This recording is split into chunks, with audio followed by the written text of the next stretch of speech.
Oke, sebelum saya lempar ke mereka berdua, yang saya tahu kalau tidak salah nanti salah diluruskan, 209 triliun di APBN 2023 kita adalah subsidi untuk energi, BBM, gas dan sebagainya. 209 triliun. Ini adalah subsidi kita untuk masyarakat di BBM. Tugas Mas Pertamina dan polisi adalah mengawal ini sampai ke masyarakat. Monggo silakan dari komentar-komentar di YouTube kita, Mas Arya dulu deh. Yang pertama tadi mengenai Pertashop ya. Yes. Pertashop, model Pertashop itu kalau kita boleh kasih gambaran kasarnya mungkin sekitar 250 sampai 300 juta di luar tanah. Jumlah ini memang nggak semahal SPBU yang mungkin lebih dari 10 miliar sampai 20 miliar ya.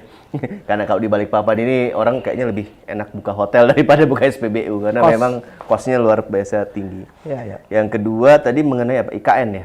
Iya, ini IKN. Relate dengan pertambahan orang yang tidak diikuti dengan pertambahan kuota kan kira-kira. Betul.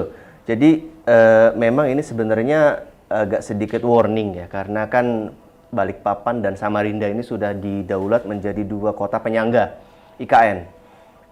Masalah energi, terutama BBM dan LPG ini menjadi penting, menjadi perhatian juga ya kepada seluruh pihak. Karena dengan jumlah penduduk yang mungkin terus berlanjut, saya kurang tahu jumlah angkanya, atau mungkin kendaraan yang terus bertambah, ini tentunya akan menjadi satu hal yang menjadi perhatian kalau supply-nya ini terbatas. Ada anggapan masyarakat atau stakeholder bilang, wah kok kota minyak sulit minyak. Sebenarnya nggak sulit minyak kalau nyarinya yang non-subsidi. Tapi kalau nyarinya yang subsidi dan penugasan, pasti sulit karena ada kuotanya. Iya, betul. Dan apalagi kalau yang beli itu adalah pendatang seperti saya gitu kan ya. Kita seperti kita. Yang artinya, ya, kita akhirnya menyalahkan diri sendiri sebenarnya. Bukan menyalahkan Pertamina, tapi menyalahkan diri sendiri. Nah ini yang mungkin jadi warning juga, terutama buat Pertamina. Harus memberikan terus masukan-masukan kepada stakeholder, jangan sampai kalau memang berlanjut terus nih IKN sampai selesai, itu pasti akan pertumbuhannya terus-menerus meningkat. Makin banyak orang di Balikpapan. Sementara kalau kita telat membangun misalkan SPBU, Pertashop, itu pasti dipastikan antrian makin panjang. Jadi bukan masalah stok tadi, balik ke Pak Wirawan. Jadi bukan masalah stok BBM karena stok itu terus ada. Cuma kalau yang beli ya sekali beli 30 liter, besoknya beli lagi 30 liter gitu kan ya. Mungkin pengetap atau segala macam ya akhirnya antrian makin panjang. Gitu. Mas Wirawan, ini banyak komentar kapan ditindak dan seterusnya dan terusnya. Oke. Terkait kapan ditindak para pengetap. Nah, kembali sudah, lagi. tapi dipikir jahat polisinya. Kalau kapan ditindak, tiap hari kami selalu mencari informasi lah. Tiap hari kami selalu mencari informasi. Mungkin dari masyarakat juga ya. Kalau misalkan memang ada informasi, bisa juga diinfokan ke kepolisian. Seperti itu. Kalau kapan ditindaknya. Karena setiap hari ya jujur, itu juga yang menjadi atensi dari para pimpinan saya. Nah, itu. Kemudian yang kedua, yang dikira maling. Mungkin tadi ada komenan dikira maling. Itu juga kadang menjadi dilema saya pribadi. Dilema saya pribadi ketika menegakkan hukum. Mungkin memang kalau misalkan dilihat secara dilihat dari tugas, memang harus tindak rata. Karena semua masyarakat sama di depan hukum. Cuman kembali lagi ke kondisi lapangan. Kondisi lapangan itu yang kadang menjadi dilema. Mungkin itu tapi tetap dari kepolisian pasti tetap berdasarkan hukum. Mau seperti apa kondisi lapangan, ya mungkin dari masyarakat bisa memahami juga kami di sini hanya menjalankan tugas. Jalankan tugas yang ada di undang-undang. Clear. Baik, kayaknya nanti sebelum kita close ya, nanti saya kepingin teman-teman juga memberikan clearance masing-masing. Tapi begini, boleh nggak kalau saya membuat begini?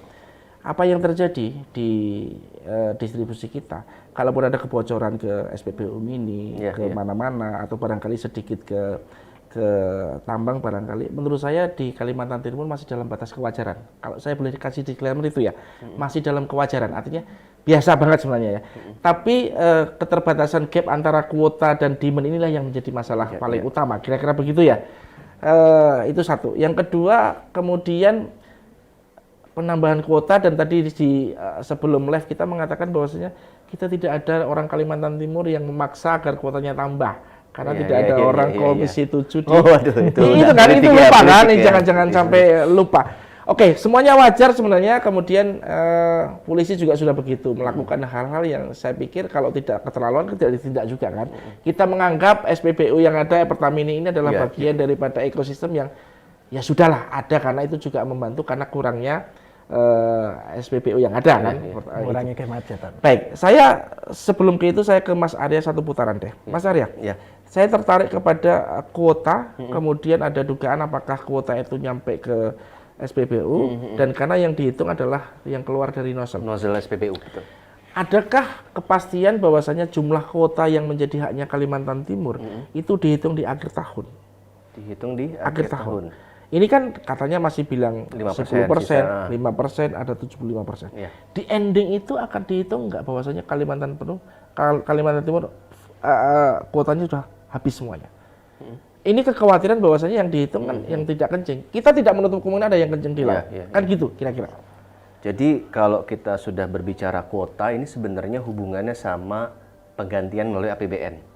Jadi kalau kita berbicara kuota Kalimantan Timur ini kan sekitar 688 juta liter setahun. Berapa? 688 juta liter untuk Pertalite ya? Untuk Pertalite ya, sekitar 688 juta liter. Untuk Balikpapan itu sekitar 130 juta. Ya, sekitar 20% ya. 20% sampai 20%. Ya, itu nanti sebenarnya gini, ketika misalkan ternyata realisasi sampai akhir Desember itu 97%. 3% ini bukan serta-merta nanti akan ditambah ke tahun depan, tidak. Tidak ya. Jadi ini 97% inilah yang nanti akan menjadi pertimbangan. Pertamina tagihin ke Kementerian SDM, Kementerian segala macam untuk penggantian selisih tadi, kompensasi. Jadi sebenarnya seperti itu. Nanti begitu usulan kuota baru, kan kuota baru ini usulannya oleh pemerintah daerah bersama Pertamina daerah, nanti akan digodok gitu ya di pusat, kementerian, DPR dan lain-lain. Dan sini Pertamina dan pemerintah daerah tidak terlibat sebenarnya ketika penentuan kuota. Ketika penentuan kuota ini tidak terlibat, makanya tadi yang kita katakan, disinilah bargaining itu terjadi sebenarnya. Ketika Kalimantan Timur itu mungkin ada IKN dan lumbung energi segala macam, seharusnya di sini ketika bisa bargaining, tahun depan saya minta sekian. Akhirnya nanti dapat diputuskan kuota, dan jadilah kuota 2024. Nah mungkin yang bisa saya sampaikan seperti itu terkait dengan kuota, tapi yang pasti gini, ketika kuota itu kurang, itu pasti akan terjadi yang namanya diskusi atau di pusat gitu ya, bahwa Kalimantan Timur itu ternyata over, misalkan. Nanti akan ada diskusi, ya misalkan ditambah atau apa, yaitu akan ada APBNP. Cuma kemarin alhamdulillah kita cukup ya.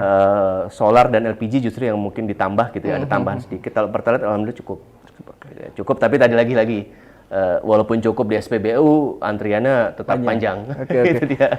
Baik, ada catatan penting yang ada di kepala saya terkait ini. Yang paling penting adalah ketika nanti Pertamina menagihkan jatah kuota bersubsidinya, jangan sampai kalaupun ada BBM yang kencing di laut itu ikut menjadi ditagihkan sebagaimana kuota BBM bersubsidi yang harusnya untuk Balikpapan. Ini mesti ada pengawasan dan tampaknya teman-teman politisi di Balikpapan mesti ngitung, harus ada yang ada di Komisi 7 lah kira-kira begitu. Itu quote saya, dan saya pikir yang tadi aman lah, SPBU biarin aja lah, Pertamina biarin aja lah, nggak masalah lah. Faktanya memang jumlah penduduknya makin banyak, ya kan, jumlahnya sedikit, Pertaminanya SPBU-nya kecil, ya itu situasi yang wajar. Maka kalau saya bilang mau kalau paling gampang ya jangan gunakan yang bersubsidi, pakailah Pertamax, simple, nggak usah antri kan kira-kira gitu. Walaupun katanya juga sudah antri. Sudah mulai antri ini sekarang, sudah mulai antri sekarang. Karena tadi imbas dari yang mungkin nggak mau ngantri, akhirnya pindah ke Pertamax jadi antri juga. Baik, talkshow siang hari ini di titik temu terkait dengan kemana BBM menguap. Tujuan utamanya adalah memberikan pemahaman yang lebih komprehensif kepada masyarakat Kalimantan Timur, Balikpapan utamanya. Saya pikir saya bukan orang yang terlalu pandai untuk menggaiden itu semua. Ujungnya adalah pada dua narasumber kita. Barangkali ada yang belum disampaikan, mau clearance, silahkan ini juga sekaligus menjadi closing statement.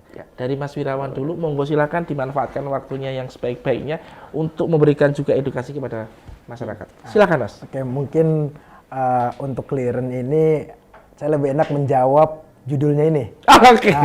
Kemana BBM menguap? Siapa yang minum? Sebenarnya kalau dari saya bukan menguap. Bukan menguap, tapi ya itu memang kalau dari suplai pun tetap sama aja. itu pun sudah dinyatakan aman dari Pertamina. Betul. Mungkin memang karena efek dari IKN tersebut, penambahan jumlahnya kendaraan. Ya. Nah, oleh karena itu dari kepolisian pasti untuk penyelewengan pasti kami tindak lanjuti. Ya. Cuman memang butuh waktu karena banyaknya mungkin laporan masuk. Nah, itu yang akan kami tindak lanjuti seperti itu. Terima kasih Mas Sirawan, Kanit Tipiter Satreskrim Polresta Balikpapan, Mas Arya. Silahkan. Oke, kalau dari kami Patra Niaga Regional Kalimantan, yang pasti yang setelah tadi saya sampaikan semua, terakhir kami sebenarnya mohon dukungan dan mohon doa juga dari masyarakat. Sekarang sudah dalam tahap pengerjaan atau diskusi dengan pemerintah kota, pemerintahan provinsi. Kita mungkin dalam waktu dekat akan mengeluarkan mungkin beberapa aturan, paling tidak untuk mengurai antrian. Karena kalau kita berbicara stok itu terus ada. Jadi kalau orang bilang kota minyak itu langka BBM, tidak. Salah. Kalau langka subsidi mungkin iya, karena ada kuotanya. Tapi kalau langka BBM tidak. Iya, pasti. BBM itu turah-turah banyak sekali hilang. Nah, ya, tapi kalau memang cari yang subsidi memang terbatas. Ya. Nah, ini kami mohon dukungan, kami mohon doanya kalau memang nanti ada aturan-aturan yang itu sebenarnya pasti hasilnya positif, tapi tolong jangan ditanggapi dengan negatif dulu gitu ya. Misalkan contoh mungkin ada pembatasan pembelian atau seperti apa, atau lagi ada QR code gitu kan, QR code solar kita coba implementasikan di Pertalite atau apapun aturan yang akan segera keluar ini, kami mohon dukungan karena itu maksudnya baik, membantu masyarakat juga mobilitasnya menjadi lancar gitu ya, tidak menghambat pekerjaan karena memang energi ini dibutuhkan sangat oleh masyarakat. Mungkin itu yang bisa kita sampaikan dari Patra Niaga. Baik, terima kasih. Mereka sudah clearan. Tentu saya tidak boleh memperburuk situasi. Ya. Tapi satu hal, teman-teman yang barangkali kita tahu, Balikpapan, Samarinda di Pasar Penajam akan ada IKN. Itu berisiko pada pertambahan penduduk, pertambahan mobilitas, dan tentunya ini juga harus menjadi faktor yang menjadi pertimbangan pemerintah pusat untuk menambah sesuatu, mengakselerasi Kalimantan Timur. Termasuk salah satunya adalah ketersediaan BBM bersubsidi. Saya pikir dari teman-teman Pertamina, dari teman-teman kepolisian, dan yang lainnya sudah berusaha untuk memberikan pelayanan yang terbaik dengan kemampuan maksimal yang sudah ada. Dan inilah moga-moga kita tidak kemudian saling tuding, semuanya akan menciptakan situasi yang kondusif, apalagi ini masuk tahun politik 2024, kita jaga situasi dan kondisi semuanya. Terima kasih, semoga titik temu kita dengan tema kemana BBM menguap yang jawab tidak ada, semoga mencerahkan, semoga memberi insight kepada kita semua, hingga kalau saya sih quote-nya sederhana, sudahlah migrasilah ke Pertamax kalau kita mampu, nggak perlu pakai yang bersubsidi. Download Tribun X sekarang, menghadirkan lokal menjadi Indonesia.